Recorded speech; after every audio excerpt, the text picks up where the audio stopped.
Hello everyone, welcome back. Today I'm going to give you guys the cheat notes to an MOA based scope, okay? Now we're not talking about the MOA in terms of the dials on top. We're talking about the reticle that's in there. So yesterday I covered a mil dot based scope and how to use the measurements, those little lines that are in the crosshairs to do range estimation, okay? And the way that you got a mil dot based scope is that the lines will usually be numbered from like 0 where the cross is all the way up to about 10, okay, maybe 12. Okay, if you have an MOA based reticle, your lines are usually going to go from a 0 at the cross all the way up to about either 30, 35, 40. Okay, so it's a different unit of measurement. Okay, they both do the same thing. So it's kind of like using inches or centimeters. Okay, so it's just a different unit of measurement. That's all it is. So if you have an MOA based scope, right, and I think I found a more efficient way to present this, because what I did this today is I just put one cross over here on this side, right, and what I did is I'm just showing you a section of the cross here, right. I didn't bother to number, because basically you got 5 up through 35 going this way, 5 to 25 going that way. You would have numbers going this way and numbers going down. I didn't bother to put those numbers down, okay. So if you have a scope that is MOA based and looks like that, if you've got a man standing at 200 yards, okay, he's going to come up to about 33 MOA. So on your scale here, right, when you size him up at 200 yards, he's going to come up to 33 MOA, okay. Now, if you take this number, 33, and you divide it by 3.5, right, because 1 mil equals 3.5 MOA. So if you take 33 and you divide it by 3.5, you're going to come to about 10, okay.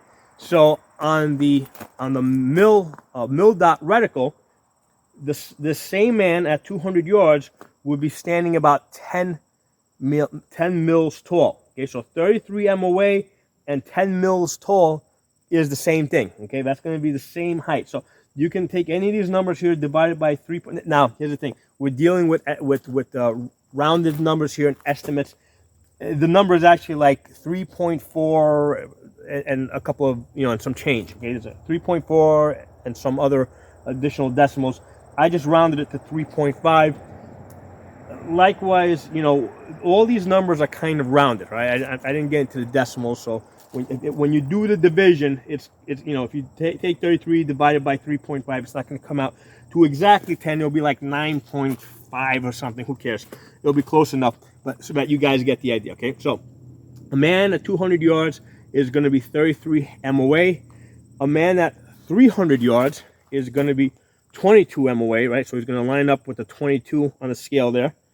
A man at 400 yards is going to be 16 MOA. And the man at 500 yards is going to be 13 MOA. Okay, so we got 200 yards, 33 MOA, 300 yards, 22 MOA, 400 yards, 16 MOA, 500 yards, 13 MOA. Okay, and again, if you divide that by 3.5 to convert that back to the mil dot, you're going to come up with 10, 6.5 for the 300. On the 400, you're going to come up with 5, and on the 500, you're going to come up with 4. Okay, so these numbers mean the same thing. It's just a different unit of measurement. Okay, now here's the interesting thing when we consider this.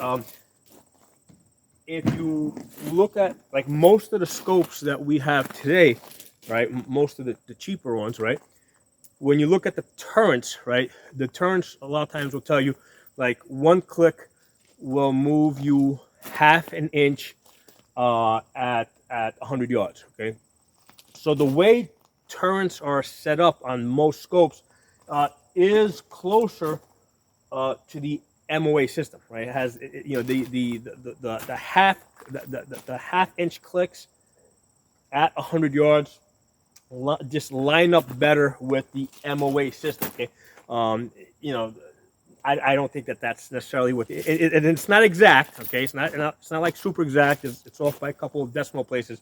But here's the thing: on most of the scopes that I've seen, they don't have these units of measurement. Okay, so here's the thing: if you're buying a scope, ideally, okay, you want the units of measurement on the reticle to match up to the units of measurement on the turrets. Okay, so because there's units of measurement on the turrets, there's numbers there.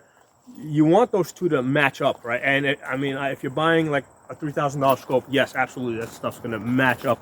If you're buying some of the budget ones, it's not necessarily gonna match up. In fact, I have a couple of I have a Lepers scope that has like a crosshair in there, so it looks like, it's got, it looks like it's got lines and dots in the crosshair, but they don't match up to anything, right? It doesn't match up to a mill reticle. It doesn't match up to an MOA reticle.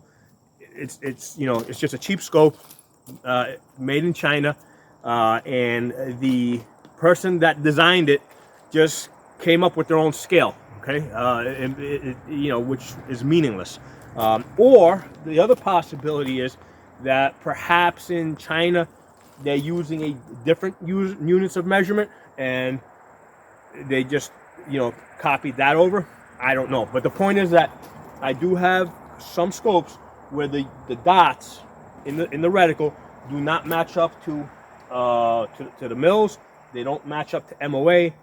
They're just not usable, other than, let's say, to do bullet drop compensation through observation, right? So I can put my bullets out there. I can see, okay, how many dots do I have to adjust? So through observation, yeah, I can use the dots, by establishing an experience with that reticle. Yeah, you can use it that way, but you can't use it this way, the way we're using it here. Okay, so let's talk a little bit about the wind. Okay, wind adjustments. So.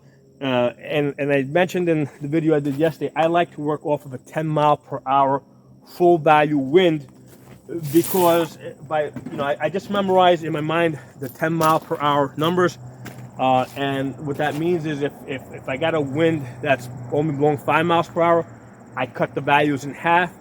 If I have a wind that's blowing at 20 miles per hour, I double the numbers.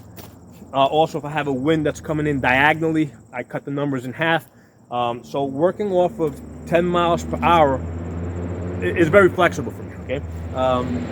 And in case you guys didn't see the video from yesterday, the way I measure wind is I hang the wind ribbons, right? So if the wind ribbon's hanging straight down, let's see, do I have something I can use? Here you go. Let's say this is a wind ribbon, right? The wind ribbon's hanging straight down, that's 0 wind. Out here, right, if the wind's blowing the ribbon that way, that's 20 miles an hour. So I got 20 here, I got 0 here, so then you just divide. So that's 0 wind, 5, 10, 15, 20. All right, that's all that is, okay? So 20, 15, 10, 5, 0. Okay, that's how you judge your wind, and ideally you want to hang your wind ribbons someplace like in the middle of the, like halfway downrange, right? Because the wind can be different where you're shooting from. It can be different where the bullet is going to end up. Ideally, you'd like to take your measurements someplace in the middle, okay? So, with the 10 mile per hour winds, okay, this is for a full value, using a 5.56 bullet, okay? At 100 yards, basically, if you got a 10 mile per hour wind, it'll move the bullet 1 inch.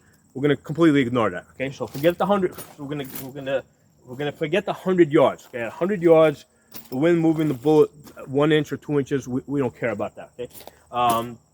So at 200 yards, okay, a 10 mile per hour wind will move the bullet 6 inches, which is basically from here to the shoulder, okay? So the same deal. At 200 yards, I don't use the mills or the MOA measurements to adjust for wind. I basically go, like, if I got a 10 mile per hour wind, I just move the center of the cross over to the shoulder. If it's 20 miles per hour, I just double that distance, okay? So again, at 200 yards, I eyeballed the wind adjustment. Okay, but at 300 yards, okay, because at 300 yards, a 10-mile-per-hour wind can move your bullet. Will move your bullet a whole foot, which is going to come over here. And now, of course, if you got a 20-mile-per-hour wind, it's going to move over. It'll double that, right? It'll move it 2 feet. So at 300 yards, 10-mile-per-hour wind, that's a 4 MOA adjustment. Okay, so if you got a full value coming in sideways, you measure that at 10 miles per hour, you move it 4 MOA. So you look on your scale over here, you find the 4, and basically, instead of putting this dot on his chest, you're gonna move it over a little bit, right? So if you're at 300 is going to be up here at the around the 25, and if I got a 4 mile per wind, I just gotta move it over a little bit over here. If it's double, let's say I judge it at 20 miles per hour. Well, instead of doing 4, I'll move it over to the 8. Okay. So same deal at 400 yards. Okay, a 10-mile-per-hour wind will move my bullet 2 feet. Okay, so 2 feet is a 4 MOA adjustment. Okay, so again, now that's for a 10-mile-per-hour wind. If it's let's say a 20-mile-per-hour wind, well, instead of 5, I do 10. Okay, so you just double that number. Okay, or if it's less, you just cut it in half, right? So at 500 yards, if I have a 10-mile-per-hour wind, that's a 7 MOA adjustment. Okay, so let's say I got my guy at 500 yards. Here's this high over here. So if I got a 10-mile-per-hour wind, I got to come over a little bit past the 5 over here. Okay, and that's where I gotta put in the center of his chest over there. Okay, so and of course, let's say I have a 20-mile-per-hour wind, then instead of using 7 MOA, I would make a 14 MOA adjustment. Okay, so one of the things we gotta be clear here is that once we get our 0, right? We get our 0. Let's say I use a 50-yard 0. Nice thing about the 50-yard 0, first 0 is at 50 yards. Your second 0 is at 200 yards. So from 0 to 200 yards, I just put the dot in the center. I'm either going to be 4 inches high, 4 inches low, or 4 inches high, 4 inches low, right? So out to 200 yards, I'm fine. It's really at 300 yards where I really start having to have holdovers and wind adjustments. Okay. So here's the thing. There's 2 ways to make your adjustments. One is to use the reticle. Okay. And right now I've been talking about using the reticle, like moving it over. The other way is to dial in your turrets, okay? And that's something that a lot of times you'll work with a spotter. He sees where your bullets hold, and he says, okay, let's say, okay, you're 10 MOA to the right, okay? So you get on top of your turret and you click it over. All right, so that's the other way. So it's usually one or the other.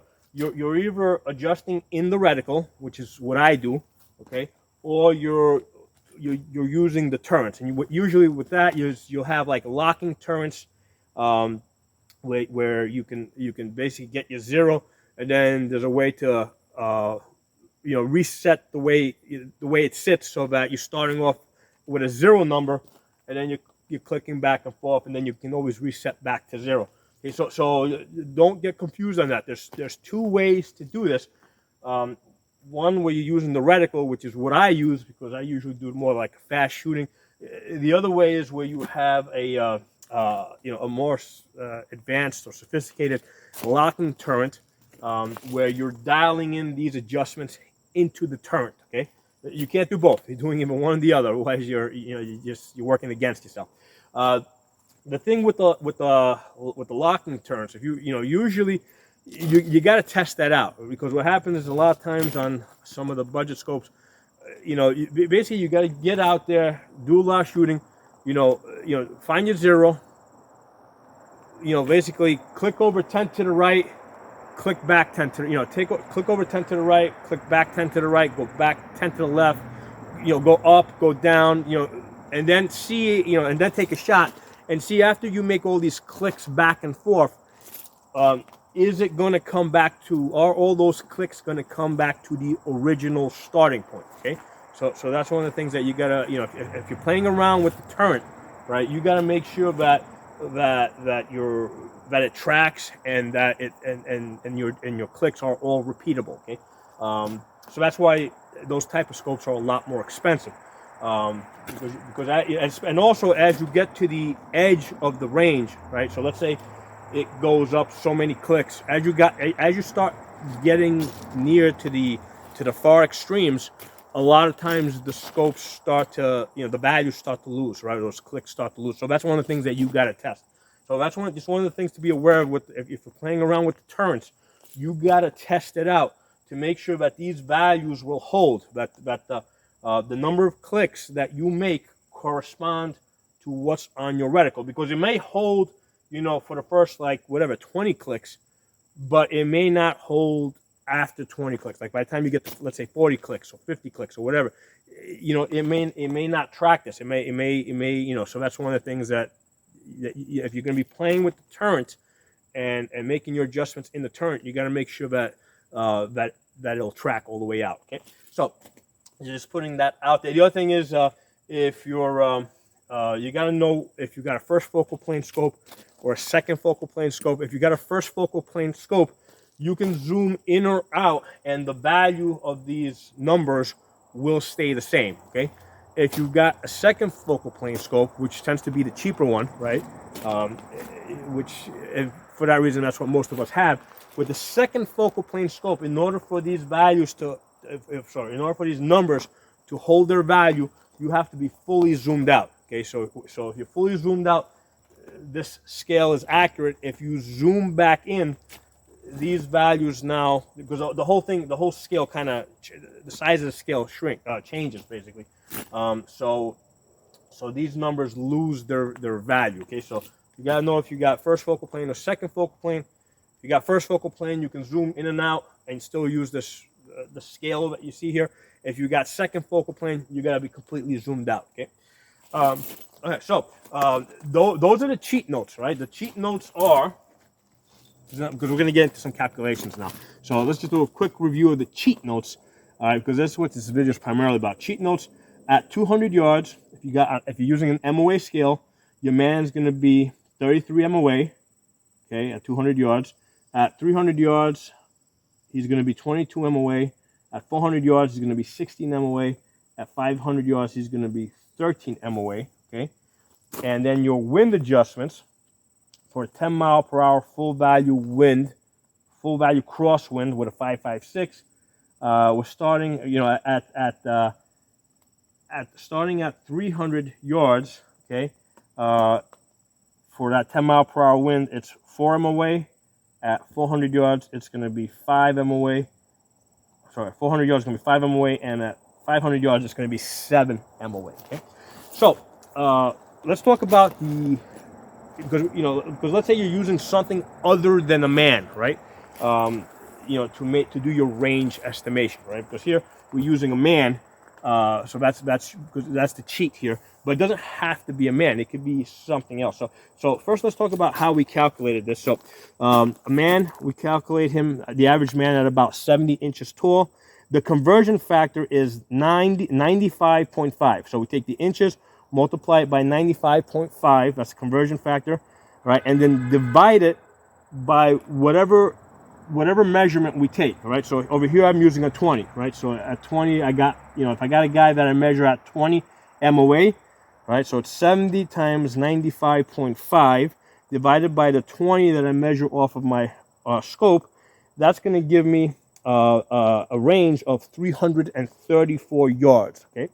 All right, so now, like I said, this doesn't have to be a man; it could be a door. So a commercial door, okay, which I actually measured this morning, a commercial door is 84 inches. Okay, the door on most houses is about 72 inches, but a commercial door is 84 inches. So we can use a door to do our range estimation, because all buildings are going to have a door. Okay, and they're all going to be about the same height.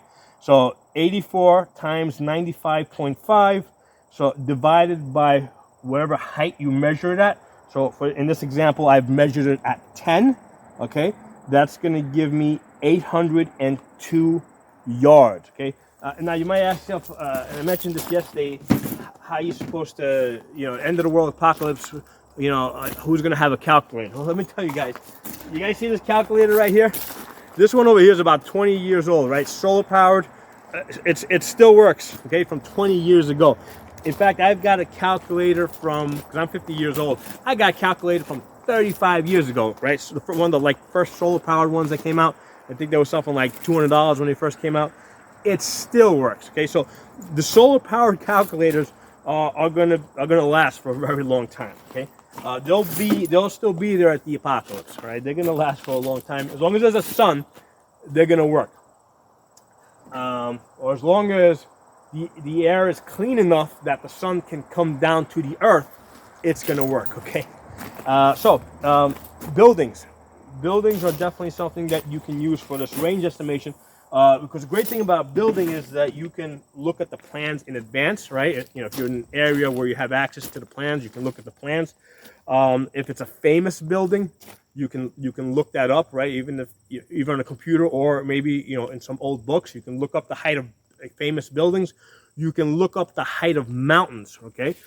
So anything that is known, where the height to is known, you can use to do your range estimation. So given I'm about 200 miles from New York City, and I still got some family trapped in there that hasn't escaped yet, okay?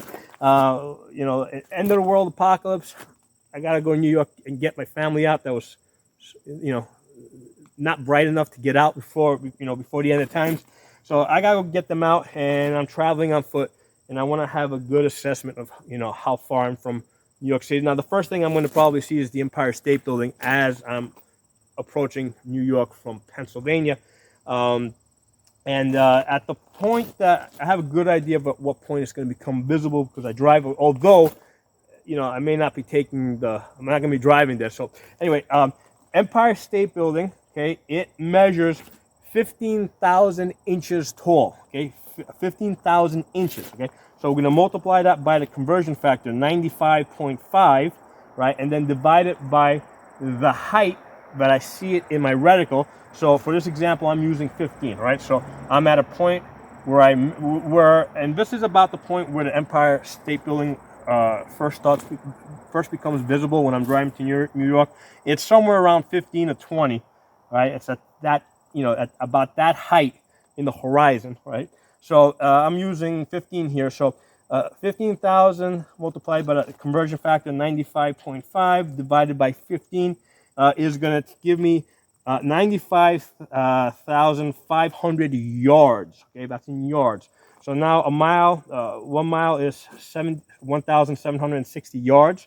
So now I'm going to take the 95,500 divided by the 1760, and I come up with 54 miles. Okay, so at the point where the Empire State Building goes up to the 15 on this scale over here, I will know that I am about 54 miles away. Okay, so there it is, guys. There are the cheat notes to the MOA reticle. And again, this is the stuff I primarily wanted to make you guys aware of.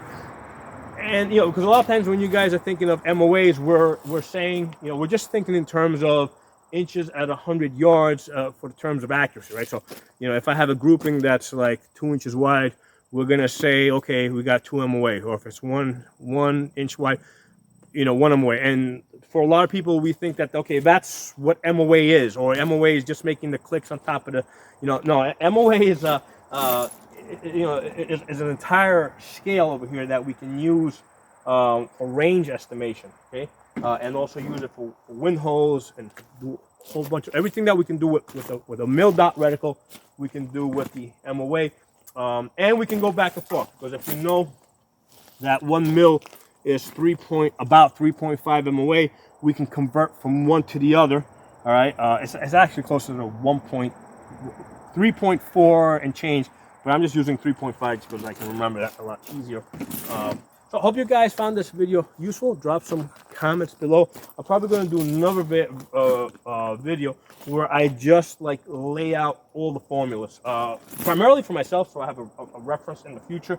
Because we're using inches here and yards, but what if we're using meters? You know, so I want to do a video where I just kind of put out all the formulas that I've been able to gather just so I have a place to go back and, you know, collect that information if I ever need to in the future, or if any of you guys need to collect that information. So look for that video coming up. I'll talk to you all soon.